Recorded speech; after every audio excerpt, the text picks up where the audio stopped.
What's up, everybody? Welcome to Podcast Now. I'm Alex, and in this video, I want to recap 7 different rumors that are floating around the internet on Scream 6. Now, this is all from the exact same person, so that's very important to kind of throw out there.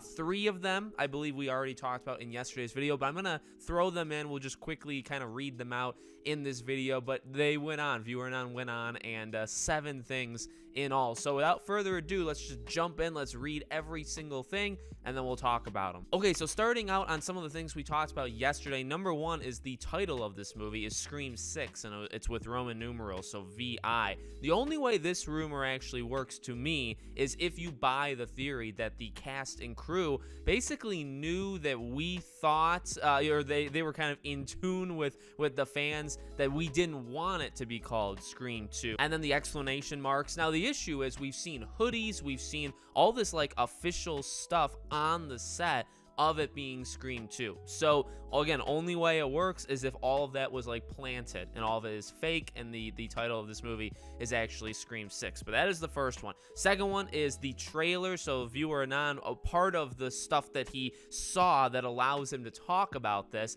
is he saw a trailer, a rough cut of the trailer, and in one of the scenes Gail gets a phone call from Ghostface. So that is super cool. I believe that. I don't think that's that far-fetched to believe. And the third thing from that stretch of info is that Kirby is now an FBI agent. This is kind of backed up a little bit in the picture that we see her seemingly walking through like the grass of the campus, right? We saw that a while ago, about a day or two after Hayden was like, officially taken a picture of, on their own account and stuff. She seems to have a holster, a gun holster, I believe on her left side.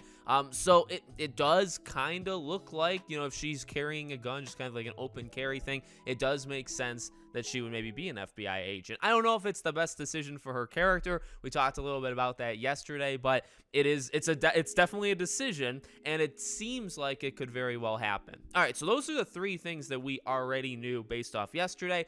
The newer stuff. So not only was it a trailer, but also, and it seems like this one is very, very much true. Although, again, like no confirmation, and I don't know if we'll ever get official confirmation, but it does seem like there was a test screening of this movie as of right now when you guys are watching this video 2 nights ago. 2 nights ago, there was a test screening. Even Melissa Barrera, and she was interviewed, I think, last night, and she talked about how the reception seems to be positive of the movie. She talks about it as if people saw it. So I would say that's kind of additional proof. And then you do have people online saying like, hey, yeah, there was a test screening. Now, they could be lying, they could not be lying, but it does make sense. And then Melissa kind of throwing that out there, is it like the cast and crew that saw it and that's what she's talking about? Did she see some rough cuts and so that's what she's talking about? I mean, maybe, but it's also very possible that she knows there's like test screenings going on and she knows that people are enjoying it, and because I think you gotta probably communicate that to your main stars. So it makes sense. That one absolutely makes sense, and that is why you could argue we know all of these different aspects of the film. So that's number 4. Number 5, no Neve Campbell. So after the whole thing that we've all gone on, it does seem like, again, based off people that have seen the movie, there is no Neve, there is no Sydney in the entire film, not as a cameo at the end, not just the whole thing. She's not in it. So definitely sucks, and we've talked, it goes back, the simplest way I can put it goes back to all the stuff we talked about months ago where it looks bad on a lot of different people. It's really stupid.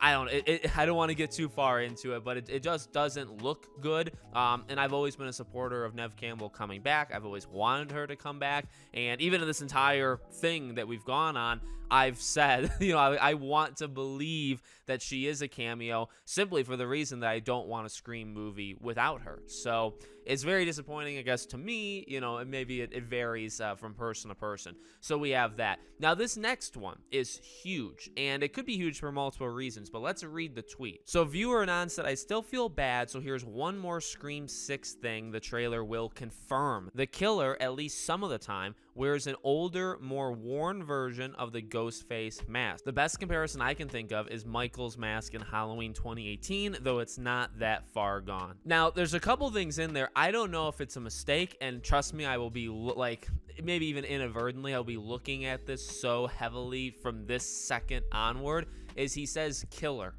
Singular, not see. I was gonna go to plural immediately, not plural, singular. So I don't know if that was a mistake. I don't know if all it really means is like Ghostface in the movie. So you don't normally say like ghost faces, more than one when you're talking about it. Even though most of the movies, right, have more than one ghost face, you still just say it singular, just one person.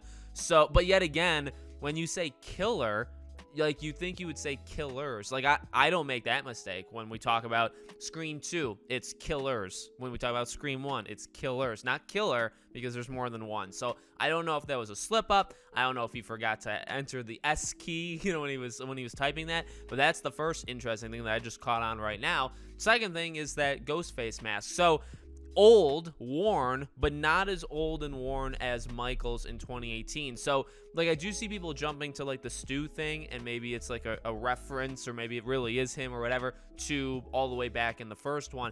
See, for me, if it was that, if it was all the way back into the first one, it would be very old. Now it's not the same, like we're not going back as many years as Halloween went. So you could argue, what I mean, maybe you can still go back to Scream 1, have that mask, and you could still consider it's not as old or worn as Michael's.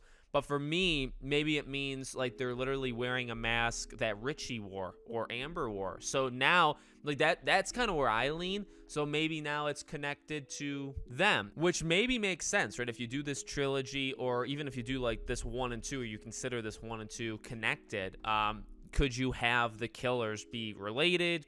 I mean, it's not the first time that would happen either, right? Considering 1 then goes into 2 with Billy's mom.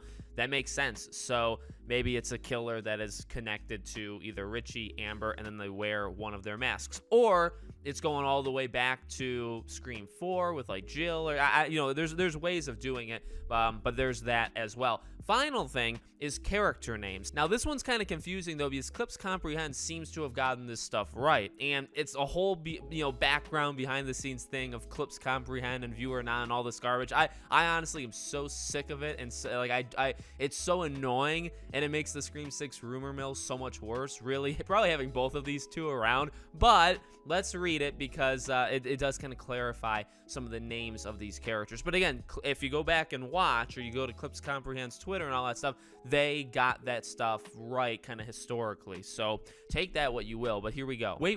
One last Scream 6 thing, then I'm done, promise. I'm told a lot of character names on IMDb are wrong. Liana Liberato is Quinn, not Carly. Jack Champion is Ethan, not Evan. And then Henry Zerny is also a therapist and not a professor. We'll check on others. I believe Tony Revolori's name is also Jason. And I know at least Jack Champion's character, Clips Comprehend, also had gotten that right in the past. So, that doesn't tell us much. It does tell you, like, Henry Zerny's occupation, his role, but it doesn't go, much beyond that. But that's everything. So that's 7 individual things, some of them positive, some of them negative. The title I look at as a positive, although it really hurts Scream 5's because it's just Scream. Like Kirby is an FBI thing. I've actually seen many people like laugh at that they think it's so stupid that they think it's funny. That's fine. I mean, because it is such a wild thing. I said that in yesterday's video. You could really, though, have made Kirby anything, because you really didn't have, like, you did have a character, and she does have personality, but you don't really know what, like, her life ambition is. So I do think it makes sense to literally have her be anything you want her to be, because you kind of have that opportunity, you have that leisure to do that. Maybe it just comes off kind of weird or wrong as an FBI agent, and then that's fine if people believe that or people think that. And then the rest of it is the rest of it. The mask thing is definitely interesting. How long are we talking? When was this mask last used, last activated into action? Is it Scream 5's mask, or is it Scream 1? And that is a huge difference of time, right? Because it's only like this movie. I don't know if Melissa maybe said it. It's like 6 to 12 months. It could even just be 6 after Scream 5. So we're talking within a year. So that's not that long for a worn mask. But if you're talking 25, it would be 26 or 25 and a half years or whatever since Scream 1. That would be more worn, wouldn't it? So let me know what you guys think in the comments. Make sure you guys are subscribed, bell icon turned on, and I hope to see you all on the next one.